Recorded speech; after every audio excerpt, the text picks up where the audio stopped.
Bismillah, saya Muhammad Hadi Mandiri Saputra akan menjelaskan materi mengenai analisis kebutuhan diklat.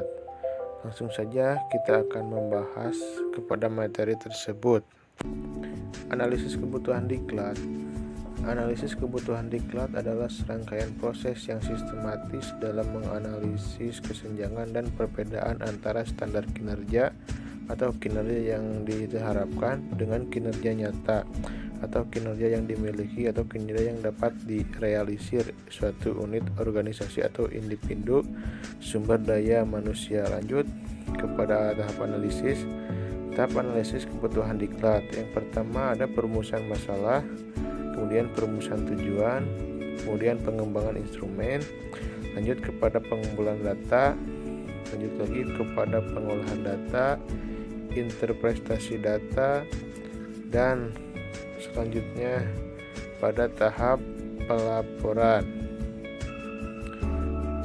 Jadi dalam tahap analisis kebutuhan diklat ini merupakan rangkaian struktur yang sifatnya sistematis, dalam artian harus dicapai dan indikatornya satu-satu harus tercapai. Lanjut kepada model analisis kebutuhan diklat. Ada 3 model. Yang pertama model internal, model eksternal, dan model gabungan, di mana pada model internal melibatkan struktur dalam dari yang dibutuhkan, eksternal kebutuhan dari luar seperti apa, dan model gabungan penggabungan dari kedua model tersebut agar bisa berjalan dengan relevan setiap model-modelnya. Kemudian langsung kepada proses analisis kebutuhan diklat. Yang pertama proses atau tahapan analisis kebutuhan diklat meliputi 1. Analisis kesenjangan kinerja unit kerja, 2. Identifikasi akar masalah, 3. Asesmen, 4. Pembuatan daftar kompetensi yang belum terpenuhi, dan ini merupakan suatu rangkaian proses analisis kebutuhan diklat pada proses atau tahapannya, yang mana tadi saya sebutkan ada 4 bagian. Nah, langsung kepada identifikasi kebutuhan pelatihan diklat.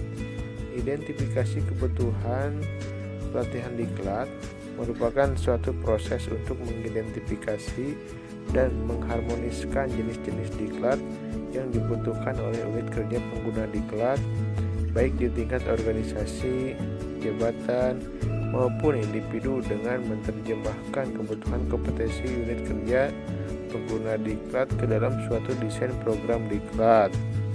Nah, jadi sebelum melakukan eksekusi kita harus mengidentifikasi dulu. Nah, ini lanjut kepada proses identifikasi kebutuhan diklat.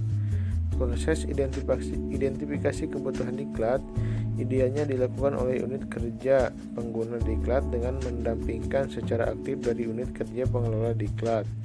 Hal ini didasarkan pada realita bahwa unit kerja pengguna diklat yang memiliki pemahaman yang mendalam mengenai kebutuhan kompetensi mereka, sementara pendampingan oleh unit kerja pengelola diklat dimaksudkan agar unit kerja pengelola diklat memahami kebutuhan unit kerja pengguna diklat sehingga dapat menerjemahkan ke dalam program-program diklat yang efektif dan efisien. Mungkin itu saja penjelasan yang bisa saya sampaikan, kurang lebihnya mohon dimaafkan.